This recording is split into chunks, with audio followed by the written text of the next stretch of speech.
Hi there. This month is Native American Heritage Month, and so I thought I would choose a book by a Native American author. This is Ginger Reno, and her book is Find Her. And in this book, there's a girl named Wren. I believe she's a seventh grader, and her mom is missing. And there is this, um, unfortunately, a thing that has been happening in our country for a while now, where Indigenous women and girls have gone missing or shown up murdered at a much higher rate than the rest of the population. And unfortunately, sometimes those murders and those missing persons don't quite get the attention that some others do. So they have actually had to form an organization called the Missing and Murdered Indigenous Women and Girls. And like to actually require an organization to deal with this, that's how bad this problem is.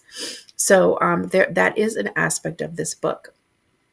But then the other aspect of this book is that is a girl who's unfortunately her mother has gone missing. And it is a mystery because she is still trying to find out what happened to her mother. But she also is trying, there's a big facet of this book that's about animals. She is a girl who loves animals and she volunteers at the animal shelter. And she's trying to track down also some things that are happening to some animals in her town. And so I started reading this book and just like absolutely got sucked in, and I really like kind of fell in love with this character. And I'm not all the way through the book yet, but I like literally just cannot put it down. So I want to share a little bit of this book with you. So this book starts out with an author's note, which is really kind of a trigger warning. I don't know if you've ever heard that term before, but sometimes books that deal with some content that's a little bit on the heavy side start off with a trigger warning just to give people a heads up in case they have some concerns or trauma in their past that it might be especially triggering for them. So this one starts off making sure that folks know what the missing and murdered Indigenous women and girls epidemic is, but also mention that there are some instances of animal abuse in this book. And so I also want to take this opportunity to say, like, this sounds like maybe it's a very sad book or a really heavy book, and there is heavy content in this book. And but it's actually not a sad book. It's actually a very hopeful book. And so I don't want you to be like sort of scared off by heavy content. I think sometimes when we read about things that are difficult, it help us process through emotions, and there are hard things that happen in the world, and it helps us kind of think about like what would I do in a difficult situation, or how can I help other people who are in a difficult situation. And it builds that empathy for other people, and in this case even for animals. That is just part of being a human being. So that's why, even though I know my audience for this are, in my case, middle schoolers, I think that people are old enough to handle thinking about things that are hard things sometimes, and talking about and reading about ways that people can still be good people and help each other and be positive even in when hard things happen. Okay, so that's the author's note. I already kind of explained that. Chapter 1. The night sky drew Wren to the window. Her hand went to the turquoise pendant around her neck. She closed her eyes as she ran her fingers over the grooved stone and tried to remember. She could almost see her, the same dark hair, dark eyes that stared back when Wren looked in the mirror. But it had been so long now. It was hard to make her mother's smile, her laugh, her touch come into focus. So instead, Wren whispered a prayer into the darkness, as if somehow the winds might carry her words away and bring back the answer. Where are you? She sat down at her desk and stared at the screen of her laptop, deciding which site she should check next. But it was late, and she had school. She closed the lid and leaned back in her chair. Another day of hopeful searching done. Another day that had turned up empty. Wren was no closer to finding her answer than when the day had first begun. No closer to finding her mom, missing, 5 years, 3 months, and 12 days. Disappeared without a trace. But then there was always tomorrow. I'm going to read another chapter because these chapters are so short. Chapter 2. Like everyone else in last period, Wren's eyes were glued to the front of the room. Mr. Pipkin, her second favorite teacher of her least favorite subject, was explaining the finer points of percentages. Although a few in her class looked as if they might actually be paying attention, most were staring at the clock on the wall above Mr. Pipkin's head instead, waiting for that magical moment when the final bell rang and they could break loose from the confines of Fort Gibson Middle School. Wren folded her arms and leaned forward on her desk. School was okay, she guessed. She didn't hate it, but it did seem like they wasted a lot of time on things she would never need. The periodic table? War of 1812? Seriously? When is that ever going to come up in conversation? And don't even get her started on math. There's a perfectly good calculator on her phone. 5 more minutes, she drummed her fingers. 5 minutes until the weekend. She glared at the second hand and could swear it went backward. Her stomach growled. Lunch felt like days ago, and she was starving. Elise, her grandmother, was picking her up after school. They were meeting with some of her friends and going for burgers at Gigglefish. Wren chided herself. Not her friends. She didn't have any. Not really. When it came to Wren, almost everybody at school fell into one of 3 categories. Number 1, scared of her cop dad. Number 2, freaked out by the whole missing mom thing. Or number 3, way too interested in both. Okay, if she was honest, it was possible that she was a little to blame for her friendless state. It's not exactly like she put herself out there.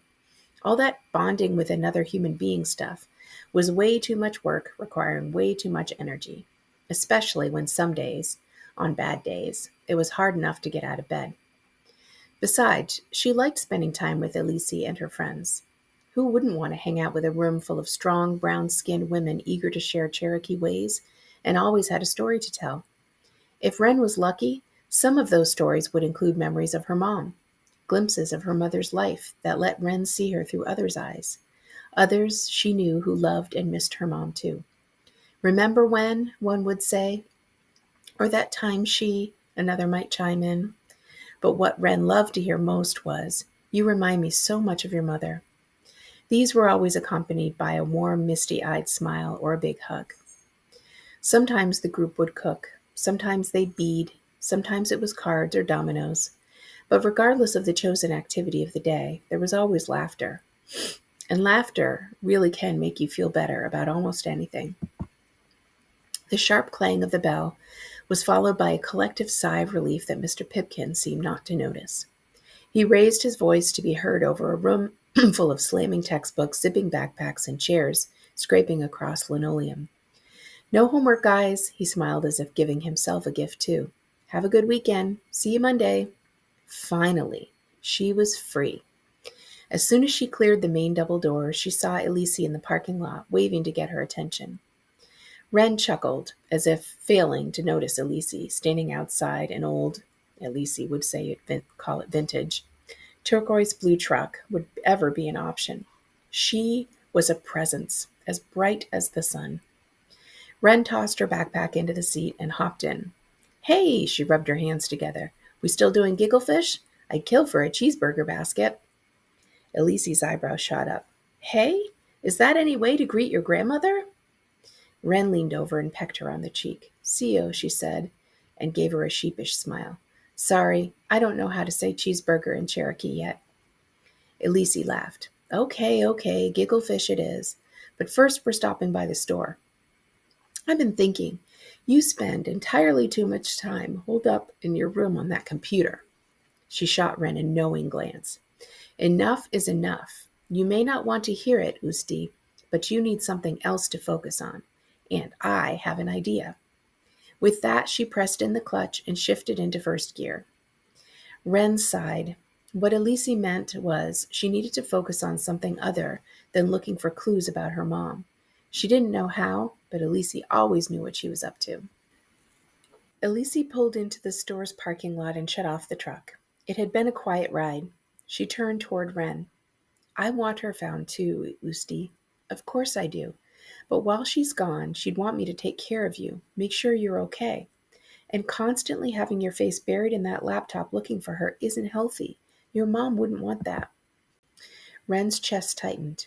Healthy or not, she had a routine, and it kept her sane. But the animal shelter. I'm helping Landry. I can go more often. I will. I promise. She nodded, eyes wide, frantic to make Elise believe. All the color must have gone from Wren's face because Elise suddenly looked worried. Her eyes teared.